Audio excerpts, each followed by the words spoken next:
was born in the wealthiest household in our town, and I was raised by my single mom, who I absolutely adored. Mom had an untreatable eye condition, and even with her special glasses, she could only see partly. But that wasn't Mom's biggest problem. Her biggest weakness was that she had a heart of gold, and she trusted everyone blindly. Like once when I was 6, I'd just come back from school when I found a woman in a wheelchair weeping in our garden, and Mom was crying too. "What's wrong, Mom?" "Oh, this poor woman. She lost her house in a fire, and she can't even work because her leg got burnt.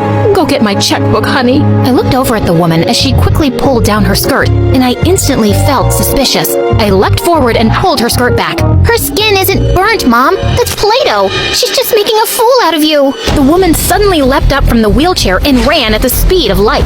Growing up, I started noticing that many people tried to fool Mom because everyone in town knew about her eyesight and her soft heart. Well, they weren't getting away with it. Not on my watch. Life was going good. Till one day in 9th grade, I was running outside my house when suddenly I bumped straight into a woman and she fell down. "Oh, I'm so sorry. I didn't see you." But she just pushed me aside and started walking to my house. "Hey, why are you going to my house? I already said I'm sorry. There's no need to create a scene." But she just started banging on the door loudly and pushed the servant aside to let herself in. I was about to yell at her when suddenly Mom appeared in the hallway and the woman ran to her shouting, "Oh, my dear cousin, it's been so long since I've seen you."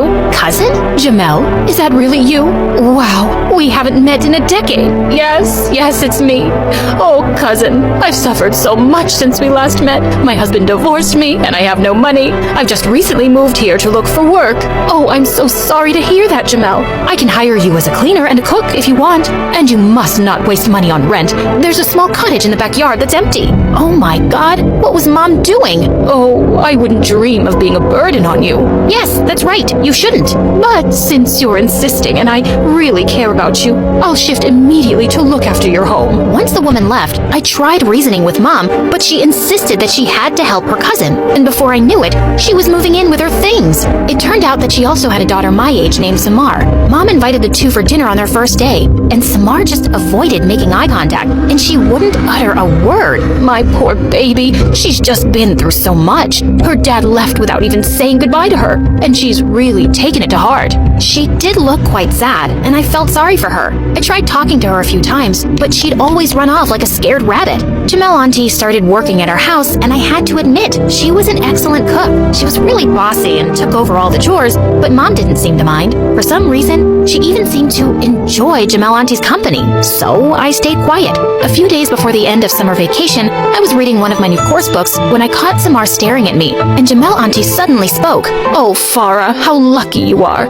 I've always wanted to send Samar to a really good school, but it's never been possible. Things got so bad last year that I just took her out." "Samar isn't enrolled in school? Why didn't you say so before? I'll have her admitted to Farah's school first thing tomorrow." "Oh, you've already done so much for us." "Yes, Mom. I'm sure Samar can go to a good public school with Jamal Auntie's salary. But since you think of Samar like your own daughter, of course I can't say no." Ugh, this woman. I knew that she was just taking advantage of Mom, but I felt like a brat saying Mom shouldn't send Samar to my school, so I let it go. Maybe it would be good for her. All the way to school, Samar was silent, and I was sure she must be nervous. But when we entered the classroom,